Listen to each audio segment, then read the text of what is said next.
Assalamu alaikum wa rahmatullahi wa barakatuhu. Dobrodošli u 16. dio knjige Život Muhammeda sallallahu alaihi wasallam. Autor knjige je Hazreti Mirza Bašuruddin Mahmud Ahmad, Halifatul Mesih II za Ahmedija muslimansku zajednicu. Ovaj dio započinjemo sa pričom bitka Muta. Po povratku iz Kabe, poslanik sallallahu alejhi ve sellem je počeo primati izvještaje da se kršćanska plemena na sirijskoj granici, nahuškana od Jevreja i pagana, pripremaju za napad na Medinu. Zato je otprimio grupu od 15 ljudi da to provjere. Oni su vidjeli da se vojska gomila na sirijskoj granici. Umjesto da se odmah vrate sa izvještajem, oni su se zadržali. Njihova želja za širenjem islama nadvladala ih je, ali se posljedica njihovih dobronamjernih težnji pokazala upravo suprotna onome što su oni željeli i očekivali. Sagledajući ove događaje, sada možemo vidjeti da se od onih koji su zbog neprijateljskog provociranja planirali da napadnu poslanikovu sallallahu alejhi ve sellem domovinu, nije ni moglo očekivati da se ponašaju drugačije. Umjesto da saslušaju učenje, oni su izvadili svoje lukove i počeli zasipati strijelama na ovu grupu od 15 ljudi. Grupa je međutim bila nepokolebljiva. Primili su strijele kao odgovor na njihove argumente, ali se nisu okrenuli. Stajali su čvrsto, 15 protiv nekoliko hiljada, i pali su boreći se. Poslanik sallallahu alejhi ve sellem je planirao ekspediciju da kazni Sirijce za ovu divlju okrutnost, ali je za to vrijeme primio izvještaj da su se trupe koje su se okupljale na granici razišle. Zato je odgodio svoje planove. Poslanik sallallahu alejhi ve sellem je međutim napisao pismo imperatoru Rima ili poglavici plemena Gasan koji je upravljao Bursom u ime Rima. U ovom pismu možemo pretpostavljati poslanik sallallahu alejhi ve sellem je prigovarao za pripreme koje su bile vidljive na sirijskoj granici i za gnusna i potpuno nepravedna ubistva 15 muslimana koji je on poslao kao izvidioce o situaciji na granici. Ovo pismo je odnio Al-Hars, poslanikov ashab. On je na putu zastao na Muti, gdje se sreo sa Surdžilom, poglavicom plemena Gasan, koji je služio kao rimski službenik. Jesi li ti vjesnik Muhameda? Pitao je ovaj poglavica. Nakon što mu je potvrđeno, on ga je uhapsio, zavezao i na smrt ga premlatio. Posve se logično može pretpostaviti da je ovaj poglavica Hasan bio vođa neprijatelja koji su ubili 15 muslimana koji su samo nastojali da propovijedaju vjeru. Činjenica da je on rekao Al-Harsu, možda ti nosiš poruku od Muhameda, pokazuje kako se je bojao da poslanikov prigovor protiv njega ne bi stigao do Kajsera. On se je bojao da se ne bi morao snositi odgovornost za ono što se je dogodilo. Mislio je da je sigurnost u tome da ubije poslanikovog izaslanika. Ovo očekivanje se nije ostvarilo. Poslanik sallallahu alejhi ve sellem je saznao za ubistvo.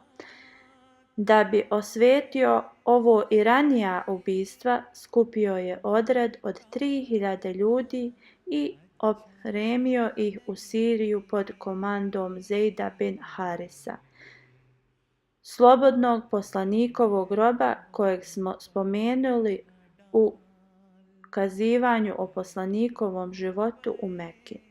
Poslanik sallallahu alejhi ve sellem je odredio Džafera ibn Ebi Taliba kao nasljednika Zejda.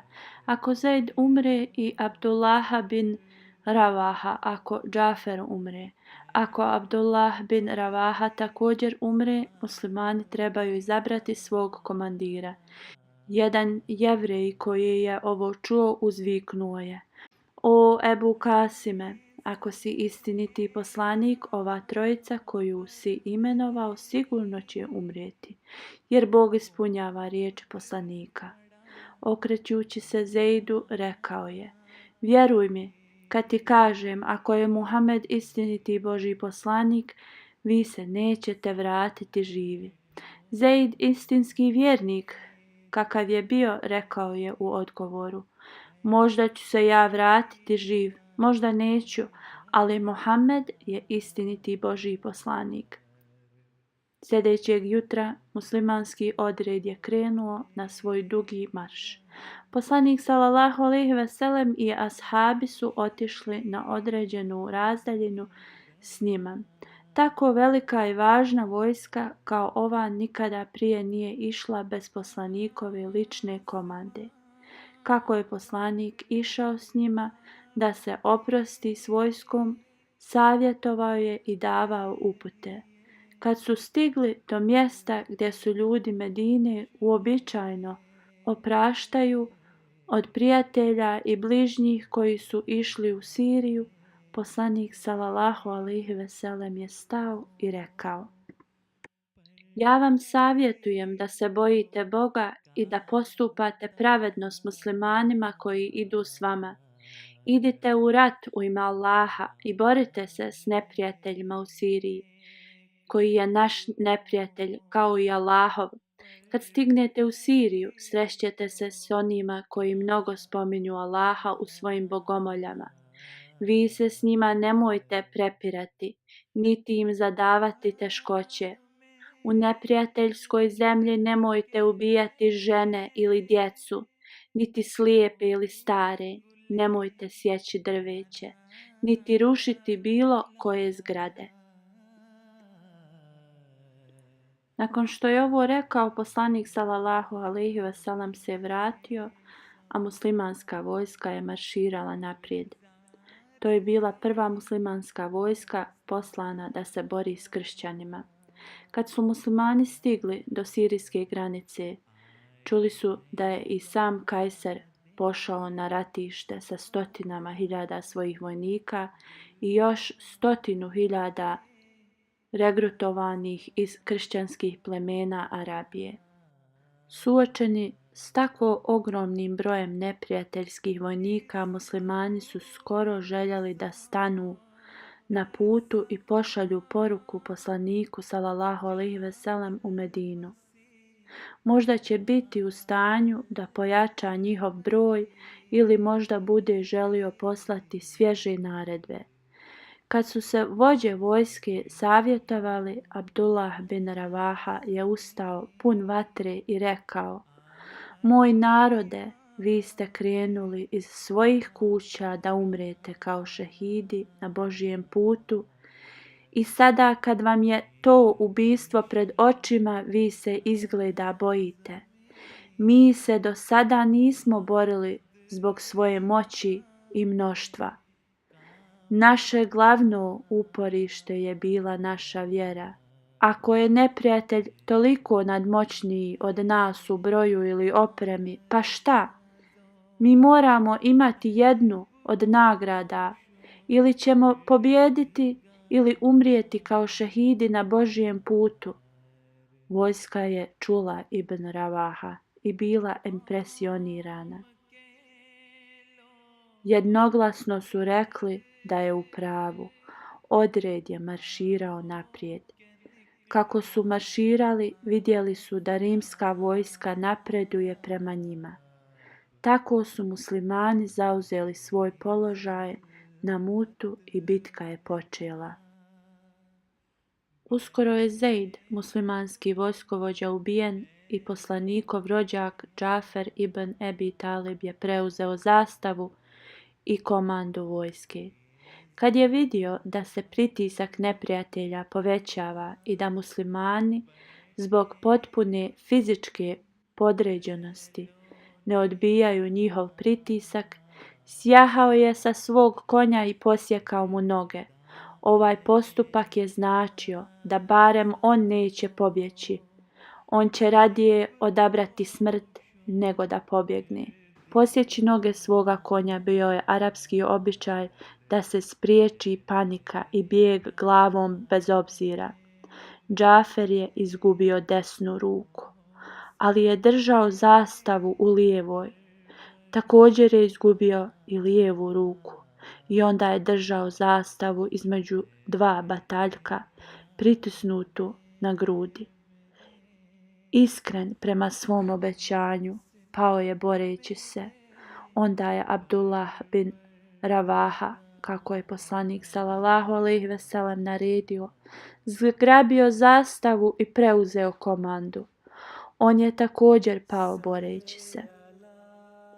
Sada je naredba poslanika sallallahu alejhi ve sellem za muslimane bila da se zajedno posavjetuju i izaberu vojskovođu. Ali nije bilo vremena za to. Muslimani bi možda ustupili pred ovoliko nadmoćnim neprijateljima. Ali Halid bin Walid, prihvatajući prijedlog prijatelja, uzeo zastavu i nastavio se boriti do navečer. Narednog dana je Halid ponovo zauzeo polje sa svojim osakaćenim vojnicima, umornom četom, ali je upotrijebio ratnu varku. Promijenio je položaj svojih ljudi. Oni naprijed su zamijenili one u pozadini i oni na desnom krilu su zamijenili one na lijevom.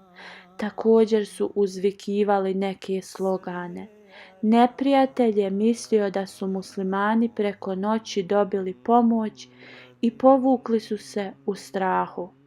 Halid je spasio ostatak svoje vojske i vratio se. Poslanik sallallahu alejhi ve sellem je kroz objavu bio obaviješten o ovom događaju. Okupio je muslimane u džamiji. Kad je ustao da im se obrati, oči su mu bile vlažne od suza. Rekao je: želim da vam kažem o vojsci koja je otišla odavde za sirijsku granicu. Oni su stali protiv neprijatelja i borili se. Prvo je Zeid, onda Džafer i onda Abdullah bin Ravaha držao zastavu. Sva trojica su pali jedan za drugim boreći se hrabro. Učite dove za sve njih. Poslije njih zastavu je držao Halid bin Walid. On je sam sebe odredio. On je sablja među Božjim sabljama, tako da je spasio muslimansku vojsku i vratio se. Poslanikov opis Halida postao je popularan i bio je poznat kao Božja sablja. Pošto je Halid kasnije primio islam, drugi muslimani su ga često zadrkivali. Jedanput se on i Abdul ar-Rahman bin Auf prepirali oko nečega. Abdul ar-Rahman bin Auf se žalio poslaniku sallallahu alejhi ve sellem protiv Halida. Poslanik sallallahu alejhi ve sellem je ukorio Halida i rekao: Halid, ti ljutiš jednog koji služi islamu od vremena Bedra. Ja ti kažem, čak i kad bi dao zlata težine Uhuda u služenju islama, ne bi postao zaslužan Božje nagrade kao Abdul ar-Rahman. Ali oni mene provociraju, rekao je Halid. Ja moram odgovoriti. Na ovo se poslanik sallallahu alejhi ve sellem okrenuo drugima i rekao: ne smijete provocirati Halida. On je sablja među Božjim sabljama, koja je uvijek spremna protiv nevjernika. Poslanikov opis se doslovno ispunio nekoliko godina kasnije. Po Halidovom povratku s muslimanskom vojskom, neki muslimani Medine opisali su vojske kako se vraćaju kao bjegunci i da im nedostaje duha. Općenito su ih kritikovali kako su svi trebali umrijeti boreći se. Poslanik sallallahu alejhi ve sellem je ukorio ove kritičare. Halid i njegovi vojnici nisu bjegunci, rekao je. Oni su vojnici koji se stalno vraćaju napadu. Ove riječi su značile više nego što je to naoko izgledalo. One su predskazale bitke koje će muslimani voditi sa Sirijom. Stigli smo do kraja i ovog videa. Hvala vam za vašu pažnju. Do sljedećeg videa. Assalamu alaikum wa rahmatullahi wa barakatuhu. Salli ala nabina,